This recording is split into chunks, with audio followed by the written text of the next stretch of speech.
listo, estamos en el aire. Ah, parece que estamos en el Ya aire. estamos en el aire.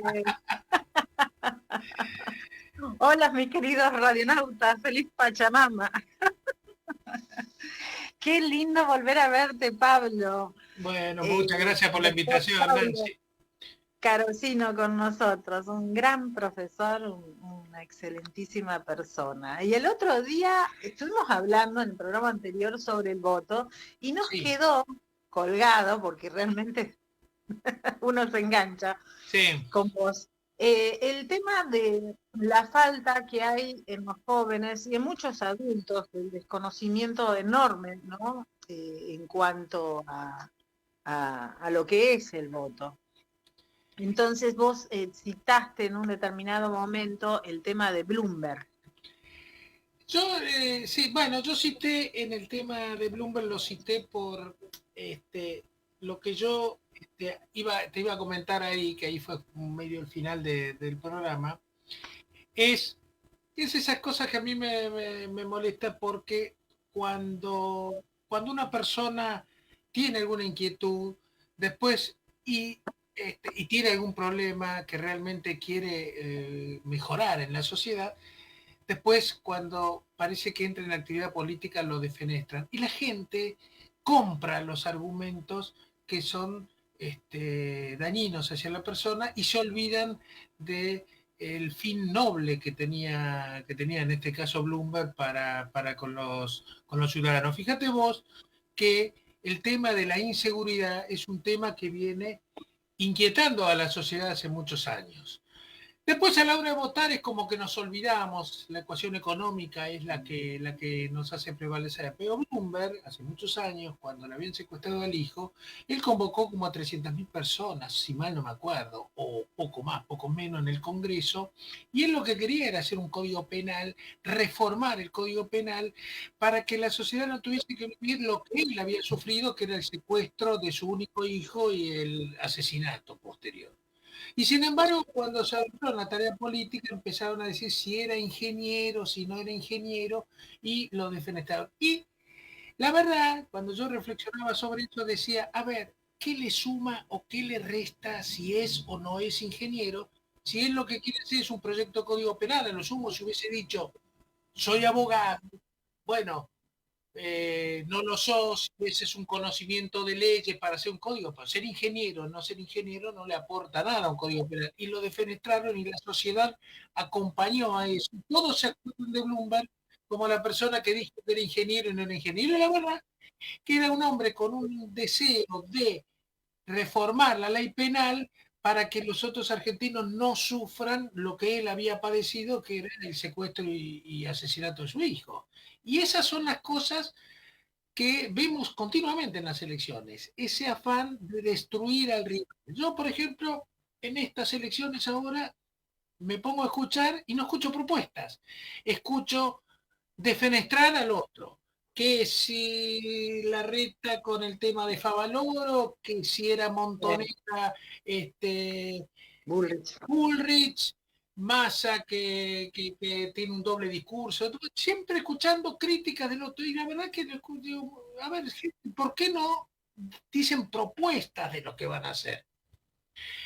Y un poco cuando vos me invitaste para participar esta semana, estuve reflexionando muchas cosas y dije, a ver, ¿qué tenemos que tener los argentinos en cuenta en cada elección? Porque lo que nos olvidamos es que tenemos que defender y cuidar el voto porque hemos pasado por un gobierno de facto del que tanto lo hemos condenado y hemos conquistado ya la democracia con 40 años de democracia y parece que nos olvidemos de eso. Y eso cuando se encontraba uno privado de la libertad individual porque no tenía libertad de opinión o de expresión, realmente lo padecíamos. Y ahora que lo tenemos, entonces tratamos de decir, no, pero estos políticos no sirven para nada, no voy a ir a votar, hay mucho abstencionismo. Y yo pensaba, señores, voten, vayan y voten, cuiden a la democracia. Y especialmente cuando digo de cuidar a la democracia, estoy pensando en cuidar a la república.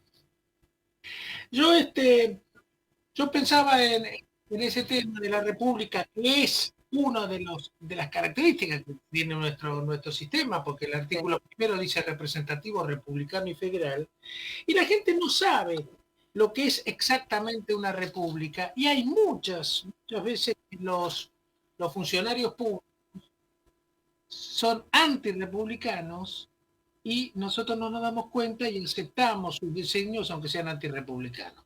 Para darte una idea, lo contrario a la república es la dictadura. Cuando nosotros decimos el gobierno de la dictadura y evocamos al proceso, sí, está bien, es una dictadura, pero también se puede ser dictador dentro de una democracia. Porque, a ver, el gobierno de Hitler fue un gobierno dictatorial y fue elegido por el pueblo. Entonces eso lo sabemos, lo tenemos claro. Es decir, se puede ser de elección popular, pero se puede ser antirrepublicano. Y cuando vos no tenés la república, puede tu libertad personal estar amenazada. Claro, pero perdón que te interrumpa. Acá en el país hubo muchos golpes de Estado. Todos hacen referencia al 76. Pero anteriormente de eso, a esos golpes de Estado estuvo el del 30, el del 43, el del 55 y el del 66 también. Sí. Entonces, pero eso, vos agarrás a cualquier ciudadano a pie y va más allá de que tenga 15 años, 30 o 50, y no, algunos ni lo saben. No, pero no saben, mirá, saben muy poco, para eso hay que conocer bastante la historia y eso sería, me sacás del tema para los golpes de Estado, mirá que yo me embalo y hablo, pero ya me sacás del tema de la elección. Yo lo que voy a hablar, cuando no te eché los golpes de Estado, es porque la gente tiene la idea de que es golpe de Estado militar, sea el del 76 o anterior, o democracia, como si fuesen casos opuestos. Y yo lo que le digo es, lo contrario a una dictadura es una república. Y la república tiene varios elementos. Entre otros elementos tiene la división de poderes, tiene la periodicidad en el cargo, no es cuestión de perpetuarse en el cargo, división de poderes respetando el sistema, el poder legislativo, el poder ejecutivo y el poder judicial. Tiene además, como otras de las características, el deber de los gobernantes de que sus actos sean públicos y no acciones privadas. Porque son funcionarios públicos y tienen que sus actos ser conocidos por toda la comunidad, el ejercicio periódico de los actos públicos, una responsabilidad civil y penal de los funcionarios públicos. Pero fíjate vos que cuando te hablo de la división de poderes, te estoy diciendo porque es algo que es muy normal en el hombre. El hombre es por naturaleza egoísta y va a buscar siempre lo mejor para sí. Y los intereses de él cree que son los intereses de toda la comunidad y son los de él y nada más. Entonces, por eso, cuando estalló la Revolución Francesa y se nació la República, dijeron, terminemos con los gobiernos absolutistas, los monarcas que se creen dueños del mundo y tengamos una división de poderes, un gobierno donde una parte lo ejerza una persona, controlados por otro y a la vez controlados por otro poder.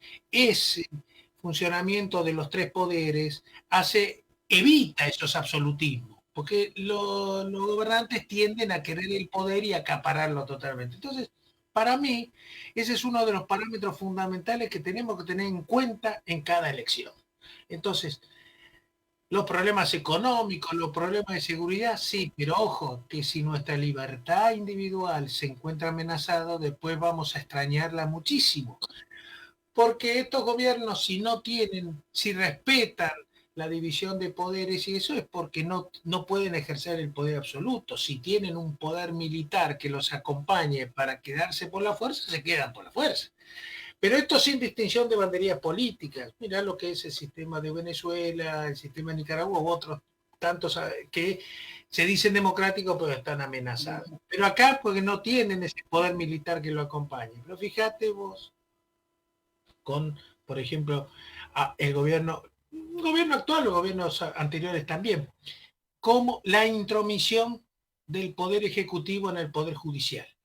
No querer respetar la división de poder. Eso para mí es una de las cosas fundamentales que tenemos que tener en cuenta cuando vemos que hay alguien que no respeta a uno de los tres poderes del Estado. Ese es un gobierno que amenaza nuestra libertad individual. Porque si, mirá, si el Poder Judicial acompañase al Poder Ejecutivo y al Poder Legislativo, que esto, la actual vicepresidente lo dijo cuando intentó democratizar el Poder Judicial allá en el año 2013, que dijo, gobierna uno y los otros dos poderes deben encolumnarse detrás de ese poder gobernante. No, no es así. Es totalmente equivocado. Eso es contrario al sistema republicano. El Poder Judicial tiene que defender los derechos del ciudadano que están plasmados en la Constitución.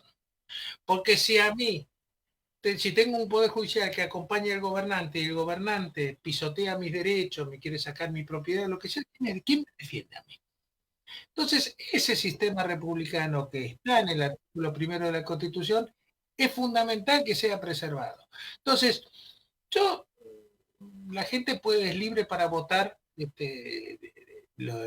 partido que le parezca, pero lo que yo le digo que tenga en cuenta es esto. A ver, ¿garantiza el sistema republicano? ¿Garantiza la división de poderes? ¿Garantiza la periodicidad en el cargo o quieren perpetuarse en el cargo? Acá tenemos muchos gobernadores que la reelección, eso es contrario al sistema republicano. Sí, feudos. Feudos. Y vos fíjate que esos feudos, bueno, cualquiera sea, no digamos nombres, que se perpetúan en el poder, tienen un absolutismo del poder, tienen control de todas las instituciones del poder. Y bueno, eso no es república y eso amenaza a pisotear nuestros derechos. Eso es fundamental, si queremos realmente preservar el sistema democrático. Sí, porque se pierde el pluralismo, ¿no? Sí, totalmente. O Por sea, eso, y una de las cosas que también es fundamental para mí es el tema de la educación. Cuando vos ves que la educación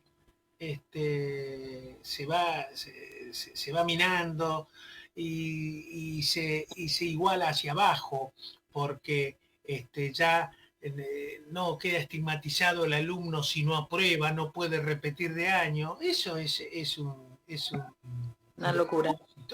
Mira, una vez escuché una frase y me parecía muy lógica. Dice, es como una socialización de la educación. Entonces dice, el docente toma un examen, el primer parcial, y pone las notas que cada uno saca. Y dice, para igualar,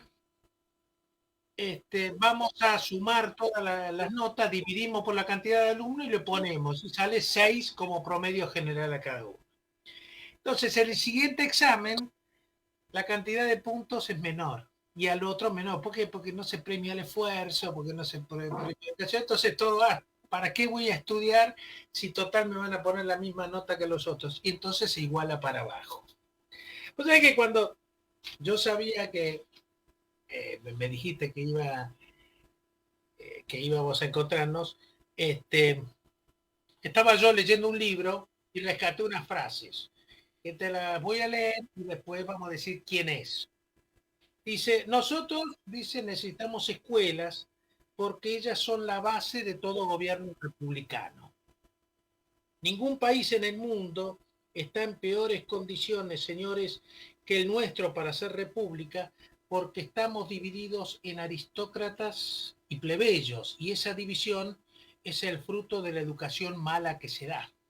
Porque el que es aristócrata tiene una buena educación. Si le igualamos la educación, no tendremos esa división. Para tener paz en la República Argentina, para que los montoneros, ahí hablaba montoneros, no en los montoneros en la acepción actual, sino los montoneros del siglo XIX, las montoneras, no se levanten para que no haya vagos, es necesario educar al pueblo en la verdadera democracia, enseñarles a todos lo mismo para que todos sean iguales. Para eso necesitamos hacer de toda la República una escuela. Sí, una escuela donde todos aprendan donde todos se ilustren y constituyan así un núcleo sólido que pueda sostener la verdadera democracia que haya la felicidad de la República.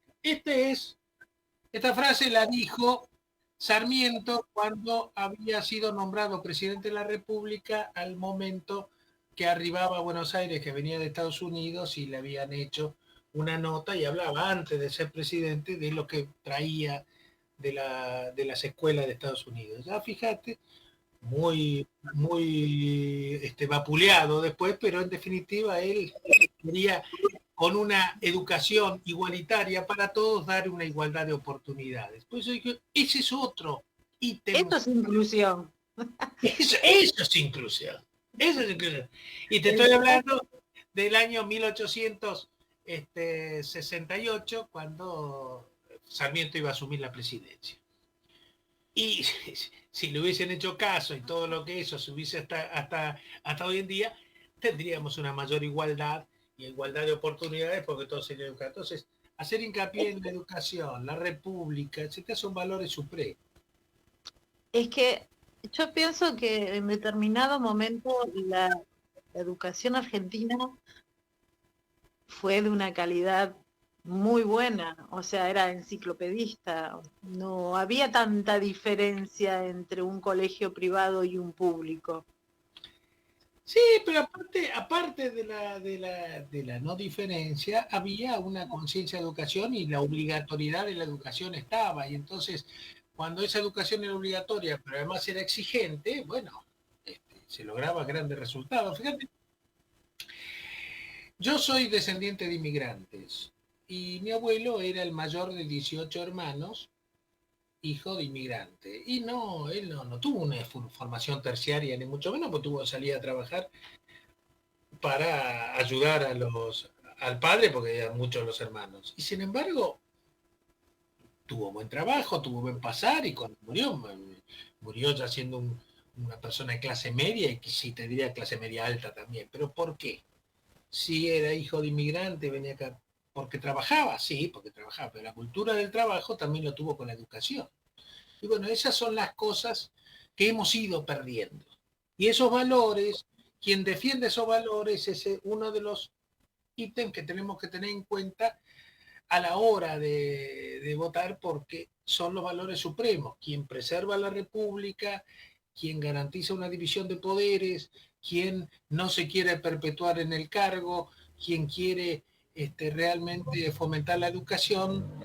Y además, bueno, la república habla de la rendición de cuentas de lo que tiene que hacer el funcionario público y no actuar solapadamente, sino que hacer una publicidad de sus actos. Y bueno, esos valores se vienen perdiendo, pero lamentablemente, como nuestros problemas económicos son muy grandes, a la hora de votar estamos pensando en el día a día, en quién nos va a dar y nos va a garantizar un poco el pan de cada día. Pero ¿no te parece que ya la población en general está como muy, en ese sentido, muy vapuleada porque el pan, o sea, se va, se vota y al otro día no pasa nada, así igual o peor? Sí, pero vos fíjate una cosa, pero como reacción a eso, tenemos el abstencionismo y la gente, no, ¿para qué voy a votar si al final no pasa nada?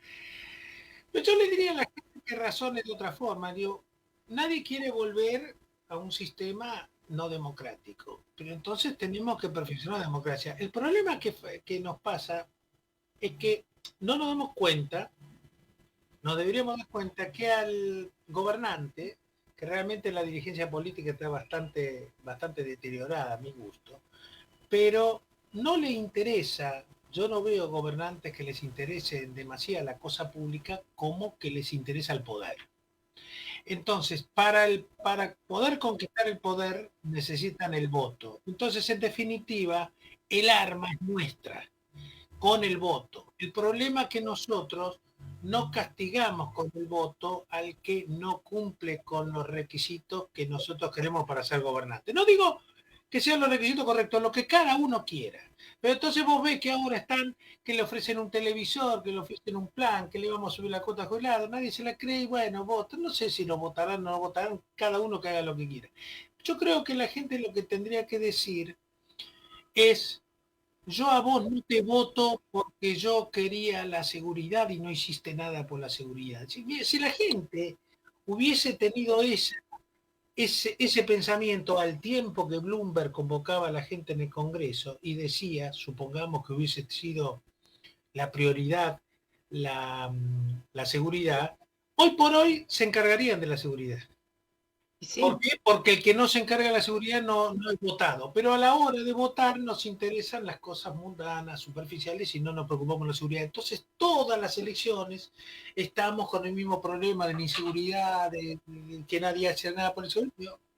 Pasaron 40 años de democracia, seguimos con ese problema, la inseguridad hace 1000 años que está ahí, sin embargo, nunca la corrigen. ¿Por qué? Porque ellos están protegidos, también viven en barrios cerrados, tienen custodia, ellos no los afecta el tema de la seguridad, nos afecta al resto de la población. Entonces, en esta oportunidad tenemos que decir, bueno, esto me interesa que se corrija, no te voy a votar. Y hacerlo casi público, a vos no te voto porque no hiciste nada por inseguridad. No lo va a hacer hoy, después no le votas al otro porque no lo hace y así siguiendo hasta que al final alguien va a decir, muchachos, o nos ocupamos de la inseguridad o no nos votan más. Pero realmente no veo en el político esa intención de decir, a ver, cuál es el interés de la sociedad y lo vamos a hacer, sino cómo hago para llegar al poder. Entonces, si nosotros no decimos, esto me interesa, y si vos no haces esto, no te voto, entonces no se van a ocupar. Claro, pero también vos te encontrás con discursos políticos que aparentan ser prometedores en cuanto a seguridad, en cuanto a educación, y cuando suben, va y gora. Bueno, pero ¿sabes? No vemos Disney. Claro, pero ¿sabes qué pasa? Yo al discurso político en campaña no le creo a nadie. A nadie. Además, ya últimamente ni hablan de discurso, hablan de lo que te decía al comienzo, están criticando al de al lado.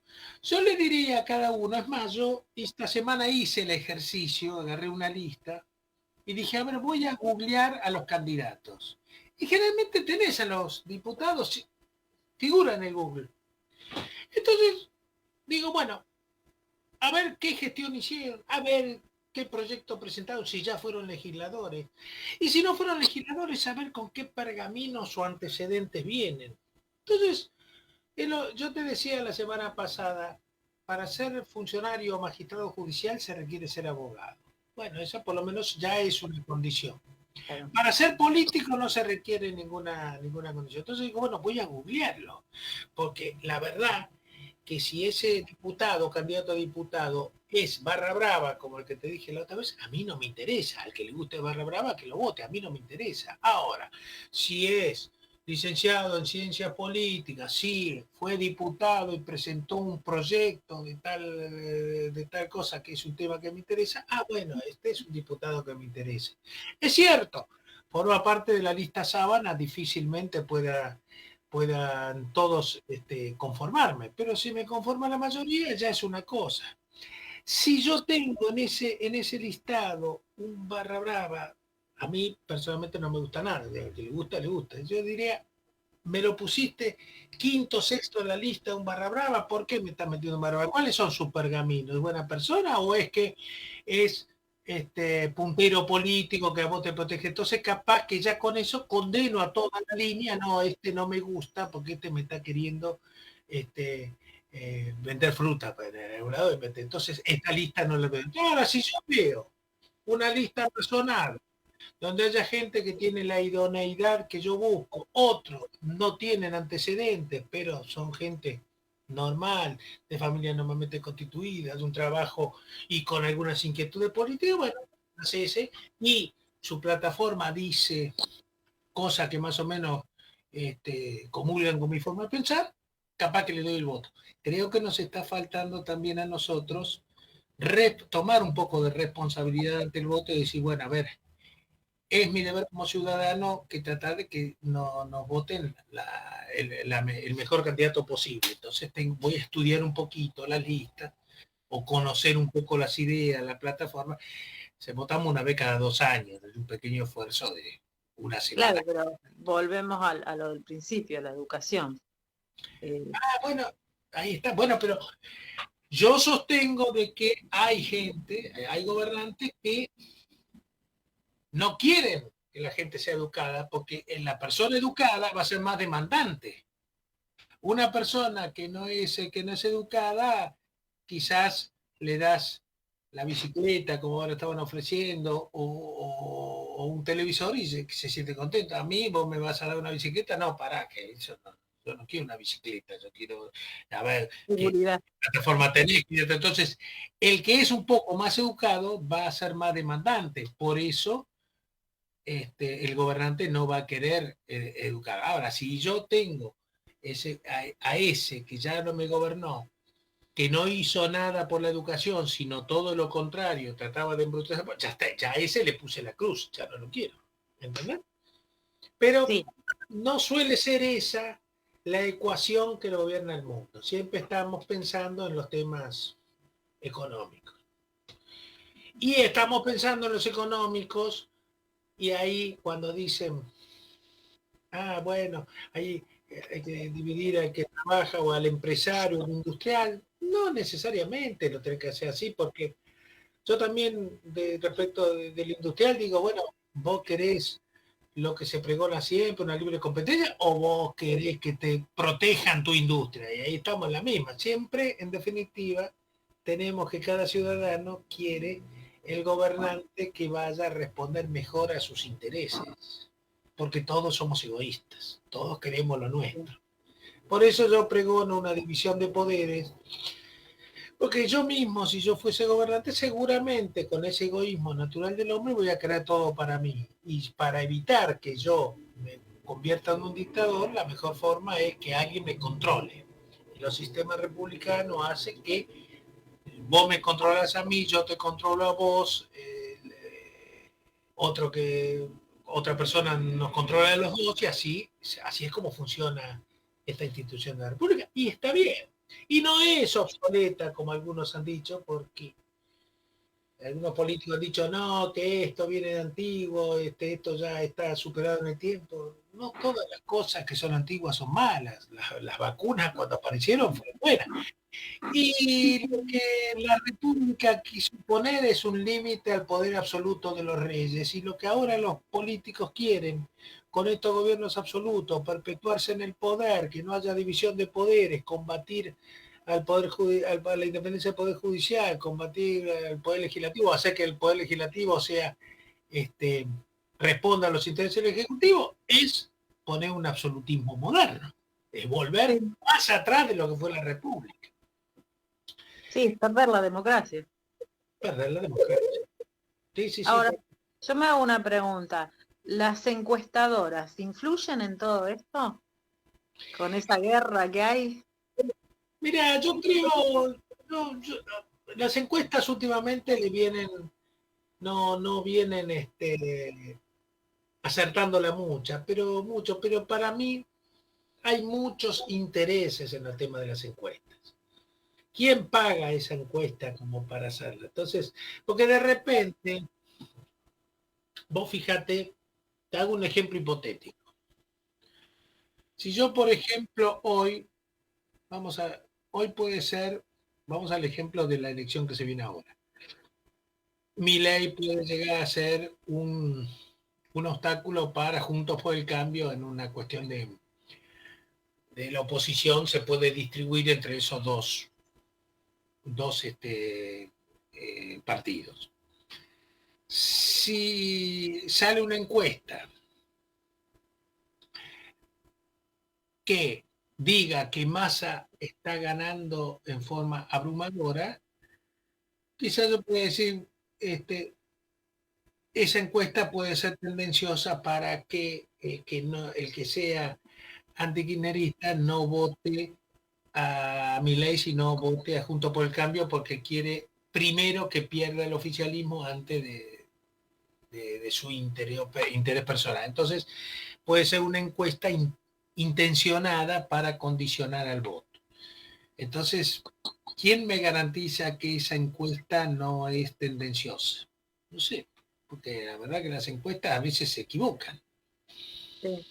También puede ser, yo también no sé quién es, porque una cosa es lo que una encuesta uno puede llegar a decir en la encuesta y la otra cosa es lo que va a hacer en el cuarto oscuro, capaz que no le da vergüenza porque hay una tendencia en contra de ese partido ahí en el medio donde le preguntaron, decir por quién va a votar y entonces dice cualquier cosa y después vota otra. Entonces yo no sé si las encuestas son tan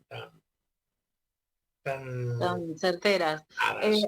Hay información sobre este fantasma del ausentismo y lo que indicaría que fuese difícil el 13 de agosto si supere el 70%. ¿Crees que la gente va a actuar así en general?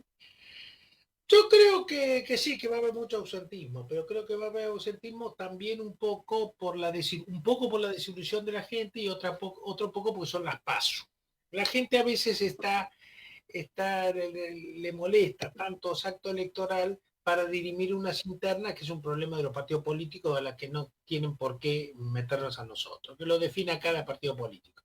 Entonces, de repente, quizás a esa persona le da igual si va a Bullrich o si va a Larreta, entonces, pero a la hora de definir quién va a ser el presidente en las de octubre, creo que va a haber mayor concurrencia que la de agosto. Agosto puede ser que esto los tiene sin cuidado, si va uno o va otro en las elecciones nacionales.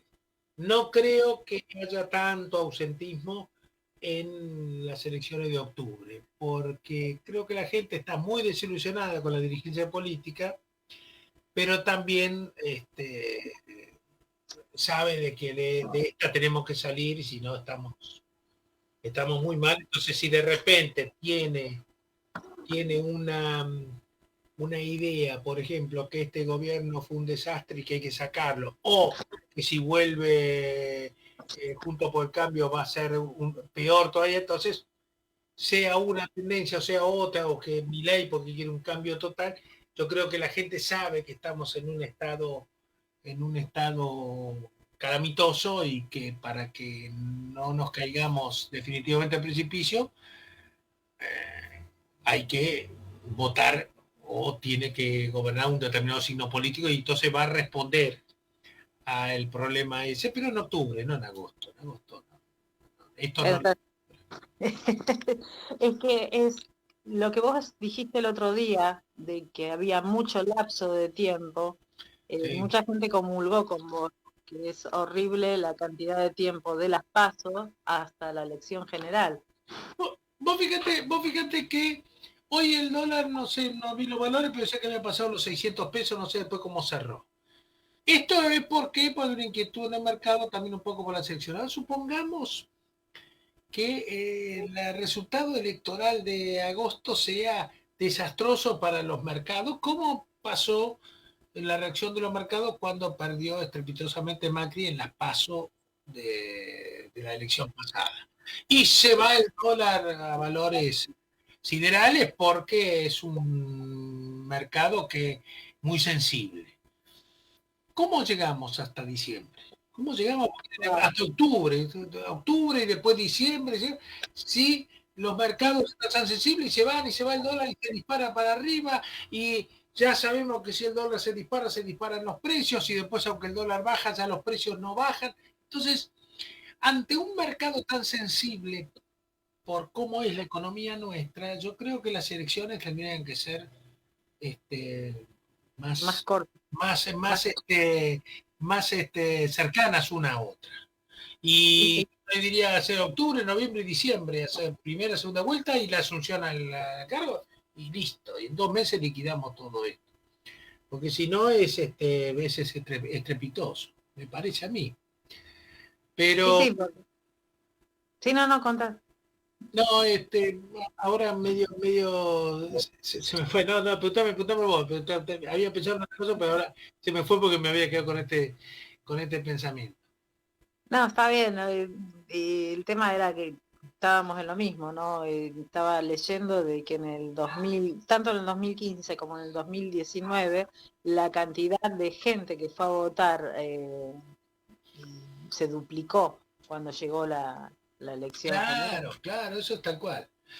Eso independientemente de la gran desilusión que tiene la gente con la dirigencia política. Porque la verdad que a la dirigencia política yo no la veo a la altura de las circunstancias. Yo hablaba hace poco con un amigo que está en la actividad privada y me decía, sin hacer condena de nadie en específico, dice, a los políticos les falta haber estado en la actividad privada, porque pareciera como que toman medidas como sin tener idea.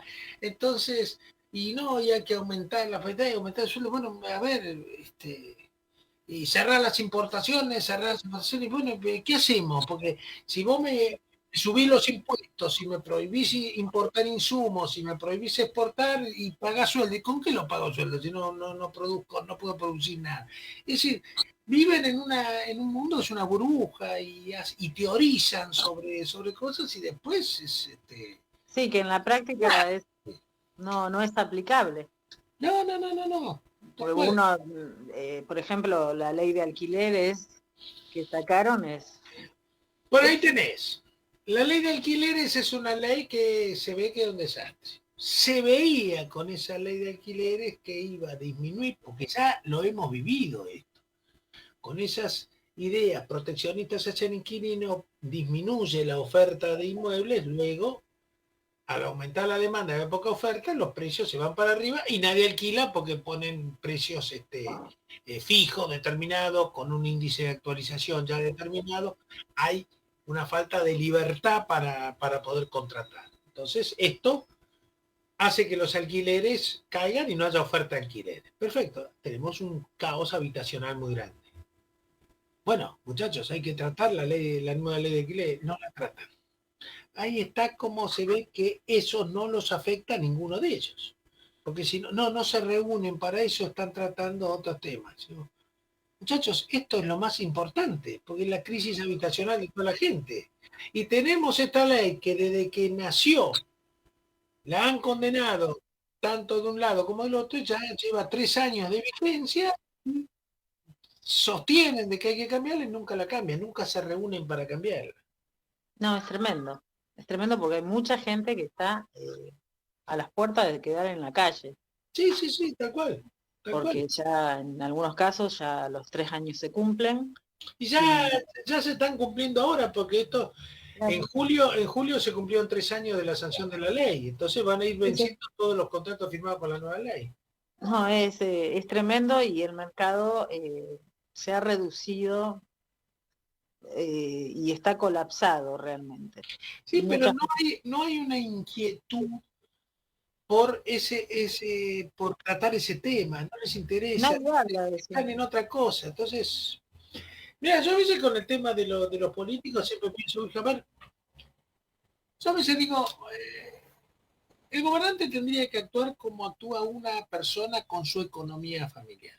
Entonces, si vos tenés en tu casa una situación como la del país, donde tenés tus ingresos son inferiores a tus gastos, achica los gastos. Acá no se achican los gastos. Si vos tenés un ingreso muy limitado, un gasto, vas a comprar las cosas que son imprescindibles, no vas a comprar una cosa suntuaria. Entonces yo este año lo analizaba, a ver, si estamos el país con la crisis que está, si tenemos incendios como los que tuvimos desde el año 22 en la provincia de Corrientes, que estaba totalmente quemada, una sequía que nos acompañó desde entonces hasta ahora. Yo la primera cosa que dije, bueno, por favor, cuando les sobra algún peso, compren algún avión hidrante, porque esos aviones son necesarios para apagar incendios. El incendio ya lo tuvimos en Corrientes, va a volver. Y seguro. Se me podría decir, no hay plata para comprar un avión hidrante. Correcto, lo aceptamos, estamos dentro de este problema. Ahora, en este año se compró el Tango 01 para el presidente. Eso es no tener idea de cuáles son los gastos importantes y los gastos suntuarios. Exacto. No tengo idea. Porque lo que menos hacía falta es cambiar el tango 01. Entonces, son unas cosas que yo los veo a los políticos como que están cada uno en la suya, preocupados por las cosas de ellos. Y bueno, esas son cosas que nosotros las tenemos que ver a la hora esta, que es nuestra hora, donde ellos vienen a renovar sus promesas para que nosotros lo votemos. Entonces yo te tengo que decir, no, vos no te voy a votar porque hiciste esto, y no me convence, no tenés una sensibilidad por la cosa pública, sino que estás más en un interés privado. Cualquiera sea, digo, puede ser temas económicos, Ahora, puede ser tema de seguridad, puede ser lo que sea, pero... ahí estamos hablando de un ser que piensa y que no tiene puesta la camiseta ni de un club ni de un color político. Sí. Yo pienso, ¿cuántos años de peronismo, peronismo, peronismo? Y Perón murió hace mucho. Y, Bueno, y todos están colgados de las glándulas, de las orejas de Perón. lo que pasa que, mira, vamos a estar tirando la lengua también. Este, mantener vivo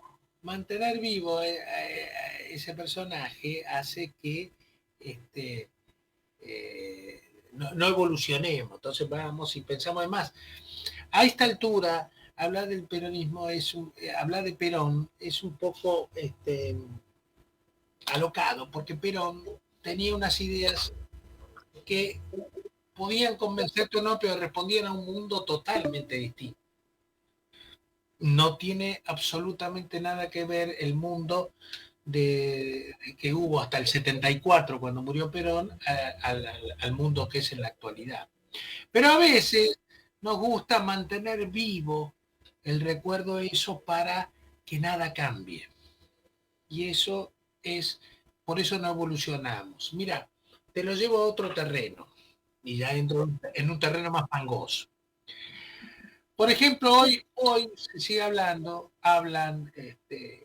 continuamente se habla de lo que fue el gobierno del 76, la dictadura, los desaparecidos, todo ese tema.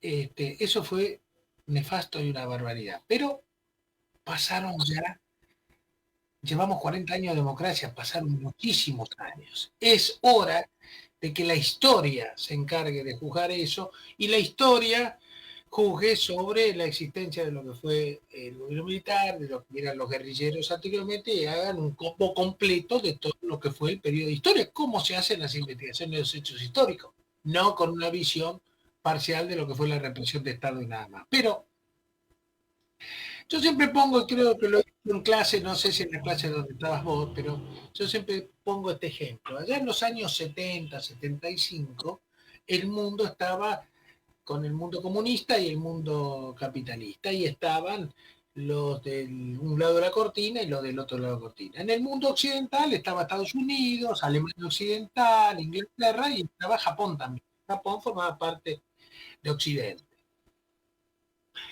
Y del otro lado estaba todo la órbita de la Unión Soviética. En el año 45 Estados Unidos le había tirado 2 bombas atómicas a Japón. Y en el mes de agosto siempre se recordaba Hiroshima y Nagasaki como que nunca más tenía que pasar eso. Pero Japón y Estados Unidos estaban juntos en el enfrentamiento contra la Unión Soviética. Te estoy hablando del año 75, es decir, 30 años después de la bomba atómica. A 30 años de la bomba atómica, los japoneses habían aprendido a decir, nunca más, nunca nos tiren una bomba, voy a condenar este hecho, pero bueno, hay que crecer y avanzar en la historia. Nosotros llevamos 40 años de democracia y seguimos recordando el 76 como si fuese ayer. ¿Y por qué se hace esto? Porque no, que haya memoria, que no haya olvido, está bien. Pero para mí se hace con un interés de que nada cambie. Cuando se pasa de un extremo, cuando hay una revolución, que hay cambios, se pasa de un extremo al otro. Nos pasamos de un régimen dictatorial a un régimen muy permisivo, o viceversa. La revolución puede llegar a ser un cambio u otro. Entonces, nosotros salimos de una dictadura como la del 76 y se entró en un régimen permisivo, entonces no a la represión policial, no a las Taser, no a esto, porque no, aquello es represión, aquello es represión. De eso pasó 30 años. Entonces, creo que tendríamos que funcionar y decir un término medio, no tanto permisivo todo y que todo sea Como si, permitido como sí y que no se pueda asumir una obligación, una responsabilidad, todo es condenable, ni a lo otro que fue lo del 76. Pero para eso tenemos que aceptar que ya ha pasado el tiempo y que tenemos que evolucionar. Pero mantener vivo ese recuerdo de la dictadura como si hubiese sido ayer hace que nunca crezcamos o evolucionemos evoluciona. y pensemos que no, que tenemos que todo tiene que estar permitido, que no, que no vuelvan, Es que que es tremendo encontrarte con que no podés ir a trabajar porque tenés un piquete y el gobierno de la ciudad no puede hacer nada porque no puede reprimir. Que no se debe reprimir, pero tampoco también el ciudadano que tiene que ir a trabajar o tiene que ir, no sé, a donde tenga que ir y se encuentra con que no puede llegar a tiempo o no puede asistir directamente o pierde el día laboral, esto también es, ¿cómo te podría decir? Represión. lo que pasa es que acá eso es poco más de lo que es un poco lo que te estoy explicando. Pareciera que todo tiene que estar permitido, no son los derechos, son los derechos. Y la verdad que un piquete es ejercer el derecho de peticionar a las autoridades, pero también está el derecho de circular libremente. Entonces son dos derechos constitucionales que están amenazados. Por eso te dicen que los derechos no son absolutos, son relativos y es conforme a las leyes que reglamentan su ejercicio, que es lo que dice la Constitución. Por eso no hay una libertad de circular, porque vos no podés ir corriente contramano, tenés que ir hacia el centro. Entonces, eso es lo que reglamenta el derecho, que tenés el derecho a circular. Entonces, vos podés peticionar a las autoridades. Y si no te permiten una manifestación, no significa de que no podés peticionar. Pero si vos vamos a reglamentar ese derecho de petición, te pueden decir, pone una plaza en un determinado lugar o en una calle, pero cortando solo un carril, no todo el carril. Y bueno, entonces es una manera de reglamentar ese derecho de peticionar, pero no aceptamos la reglamentación. Y queremos porque aparte cuando vos ves que corta la 9 de julio, lo que quieren es llamar un poco la atención y para eso provocar un caos, jorobar a la ciudadanía, entonces eso se hace que su reclamo se escuche más. Ahí hay que destacar dos cosas. Por un lado, cuando yo escucho a los grupos piqueteros, ¿no? Sí, está bien, están abusando de ese derecho, pero también muchas veces es que hacen un reclamo y no se les contesta. Y ahí está mal el gobierno, porque vos tenés que contestar. No significa, que es lo que yo siempre digo, que le tenés que dar la razón, pero no podés no contestarle. El gobierno, el Estado tiene obligación de responder. De hecho, tenés que responder y si no respondes, hasta existe la institución del amparo por mora, que cuando el gobierno o el Estado no responde, yo voy a la justicia y la justicia le exige, le da un plazo perentorio para que responda, sin necesidad de decir que hay que darle la razón, responder en un sentido o no. Y si te responde que no, podés agotar todo un reclamo administrativo, llegar a la justicia por vía de un reclamo, si lo consideras pertinente. Pero si después te siguen sosteniendo que no, lo que tienen que entender esta gente, que uno gobierna a través de sus representantes y los representantes son los diputados y los senadores. Y si no tenés consenso en la ley, en los diputados, en los senadores, en el gobierno, entonces te están diciendo que no y lo tenés que aceptar. No es cuestión de que quieras imponer por la fuerza tu reclamo y para eso haces piquete y eso. Para mí los piquetes no se tendrían que permitir y lo que tendría que hacerse es decirle claramente con anticipación, señores, no se va a permitir el piquete y además decirles, se va a restaurar el orden. Y restaurar el orden no significa negociar, significa restaurar el orden. Entonces, decirle, si vos vas a tirar con piedras, yo te voy a tirar con gas lacrimógeno. Si vos tirás con mortero, yo te voy a tirar con bala de goma. Y si tirás con bala de goma, te tiro con bala de plomo. Es decir, el Estado no puede sentarse a negociar. Tiene que poner orden. Anticipar, decirle, mirá, vengo a poner orden y ojo que puede haber consecuencias. Pero bueno, el que avisa no traiciona. Pero hay Pero, que... pero el tema es que no, me da la sensación de que en cierta forma estamos, las leyes no se cumplen. O sea, vos ves que se toman las personas que están en los piquetes y salen. Las leyes no se cumplen porque no hay consecuencias en el incumplimiento de la ley. Analizalo, analizalo con la ley de tránsito acá en la ciudad de Buenos Aires. Vos tenés cámaras que te hacen la multa fotográfica máxima 60, máxima 50, donde hay cámara la gente anda despacio, cuidado. Ahora, no, no se castiga al que estaciona en doble fila. Y vos vas circulando por Buenos Aires y en toda la cuadra tenés cantidad de coches en doble fila.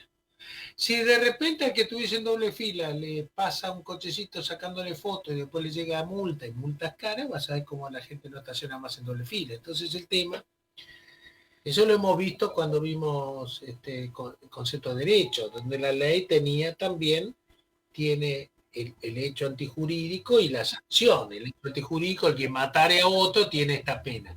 La sanción tiene que estar implícita en la norma. Si no hay sanción... Bueno, tenemos mucha tela para cortar, nos queda... Voy a ver qué preguntas hacen los Bueno, radionautas para establecer, voy a hacer una encuesta para establecer qué otro tema lindo después de las elecciones podemos tocar más adelante. Te agradezco muchísimo, Pablo. bueno, no hay de qué, Nancy. Espero Te que... agradezco muchísimo que me hayas acompañado en esta linda tarde de martes.